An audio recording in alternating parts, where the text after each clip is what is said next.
അപ്പോൾ എന്നാലും സൗദി അറേബ്യയിൽ നിന്ന് വരുന്ന ന്യൂസ് പറയുന്നത് അവരൊരു ക്രിക്കറ്റ് ലീഗ് ഉണ്ടാക്കാൻ പോവുകയാണ്. അത് IPL-നെ കടത്തി വെട്ടാൻ പോകുന്ന ഒരു ലീഗാണെന്നാണ് അവർ അവകാശപ്പെടുന്നത്.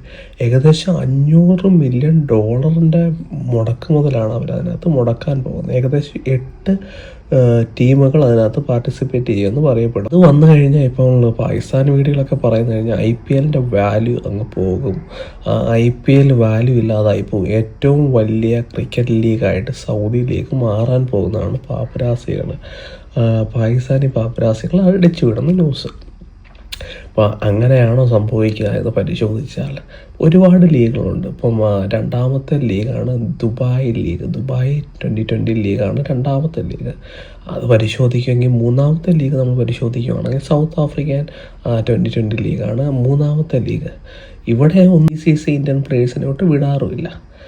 ഈ സൗദി അറേബ്യ ആയാലും അമേരിക്ക ആയാലും ആരൊക്കെ ലോകശക്തികൾ ആരൊക്കെ ഇനി എന്തൊക്കെ ക്രിക്കറ്റ് ലീഗ് ഉണ്ടാക്കിയാലും ഇന്ത്യൻ പ്ലേയേഴ്സ് അവിടെ കളിക്കാൻ പോകണം. ഇന്ത്യൻ പ്ലേയേഴ്സ് അവിടെ പോയി കളിച്ചാൽ മാത്രം അതിനകത്ത് സ്പോൺസർമാരെ കിട്ടത്തുള്ളൂ. സ്പോൺസർമാരുണ്ടെങ്കിൽ ബ്രോഡ്കാസ്റ്റർമാർ വരത്തുള്ളൂ. ബ്രോഡ്കാസ്റ്റർ ഉണ്ടെങ്കിലും ഇല്ലെങ്കിലും കളി കാണാൻ ആൾക്കാരുണ്ടാവണം. ഇന്ത്യൻ പ്രീമിയർ ലീഗ് എന്തുകൊണ്ടാണ് വിജയിക്കുന്നത്? ഏകദേശം 100 കോടി വരുന്ന അല്ലെങ്കിൽ 90 കോടിയോളം ആൾക്കാർ ഇത് കാണാൻ റെഡിയാണ്. എന്ന് പറഞ്ഞാൽ ഇത്രയും വലിയൊരു മാർക്കറ്റാണിത്. ഈ മാർക്കറ്റിലോട്ടാണ് IPL പോലുള്ള മത്സരങ്ങൾ വരുന്നത്. ആ മത്സരങ്ങൾ കാണാനും വിജയിപ്പിക്കാനും ഇന്ത്യയിൽ ആൾക്കാരുണ്ട്. ഇനി സൗദി അറേബ്യ ഇതുപോലൊരു ലീഗ് ഇറക്കുന്നു, നല്ല കാര്യം. പക്ഷേ കാണാൻ ആളുണ്ടാവണമെങ്കിൽ ഇന്ത്യൻ പ്ലേയേഴ്സ് അതിലുണ്ടാവണം.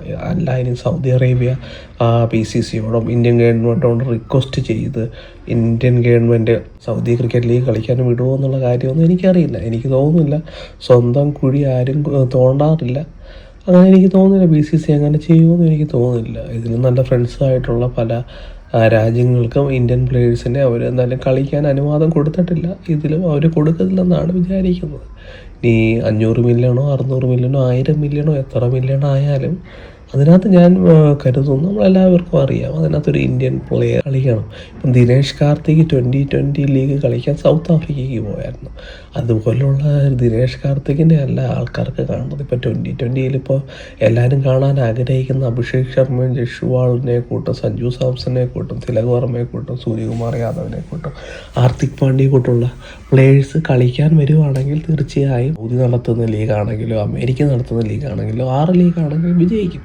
അപ്പം സൗദിക്ക് എല്ലാവിധ ആശംസകളും. ഇത് ഒരു ദുബായ് ലീഗ് പോലെ മാറും. ചിലപ്പോൾ 2ാം സ്ഥാനത്തോ 3ാം സ്ഥാനത്തോ ഒക്കെ നിൽക്കാം. എന്നാൽ IPL-നെ വെട്ടാൻ മാത്രം ഒരു ലീഗും തൽക്കാലം വളർന്നിട്ടില്ല. BCC എന്തായാലും ഇന്ത്യൻ ക്രിക്കറ്റേഴ്സിന് പെർമിഷൻ കൊടുക്കാനും പോകുന്നില്ല പോയി കളിക്കാൻ.